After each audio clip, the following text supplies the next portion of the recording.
सासूरवास हा शब्द गुरुजीला शिकवाय सुद्धा पुस्तकात राहिला नाही.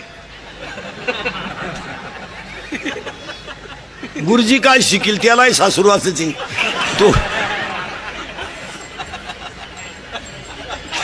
गुरुजी काय वांग सासूरवास शिकील त्यालाही सासूरवासच आहे. काल 3 चपात्या नेल ते 4 चालवलं 1 कोणाला द्यायचे त्यालाही सासूरवास आहे. सासूरवास नाही तुम्हाला. 15 वर्षापूर्वी महिला मंडळ मुलीचा बाप मुलीला दिवाळीला जर न्यायला आला तर नवरदेवाकडची माणसं त्याला चहा देत नव्हती, पाणी पित नव्हतं. तो मुलीला भेटायचा तर त्याच्या डोळ्यातल्या पाण्याच्या धारानं 2 रुपयाची नोट ओली व्हायची मुलीला द्यायचा. आज आम्ही कोटी रुपयाचे बंगले बांधलेत आणि आमच्या बापाचा चहा तुम्ही बंद केलाय तरी आम्ही तक्रार करीना. याच्यातले जेवढे श्रीमंत माणसं बसलेत कीर्तनाला एकालाही घरी चहा नाही सकाळी. लाभाड बोलायचं नाही. हे चहा घरी पित नाही. लय दरिद्री श्रीमंत माणसं लय हलकट. हे फक्त कडक कपड्यानं झाकून जातात नाही तर लय भांगार. हे फक्त मोठ्याच बनवून झाकून जात नाही तर हे घरी चहा नाही पिती. हे सकाळीच हाटेल पुढं आणि चहा काय मोठ्याचा पितात काही गरीबाचा सुताराचा गावंड्याचा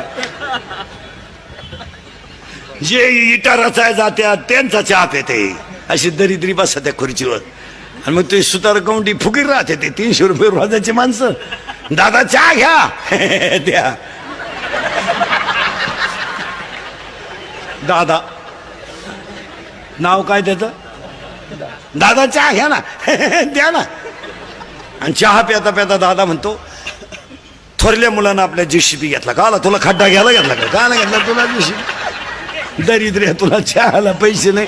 अरे ते बिचारा इटाराच आहे जाते तरी 10 लोकांना चहा पाहिजे. ते ही श्रीमंत माणसं लय भंगार मारा.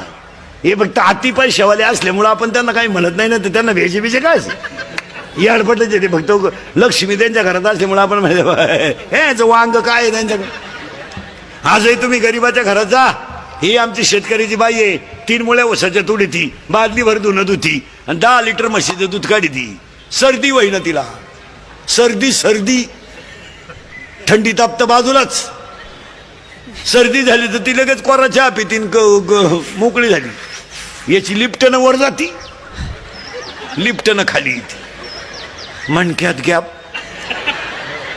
डोळ्याला अंधार आहे त्या. अगं तू जगती तरी का आला? जर त्यालाही मोकळं करीना तोही गुंतून ठेवला त्यालाही दुसरी करता येईन तूही उलथानं काय करते त्याला.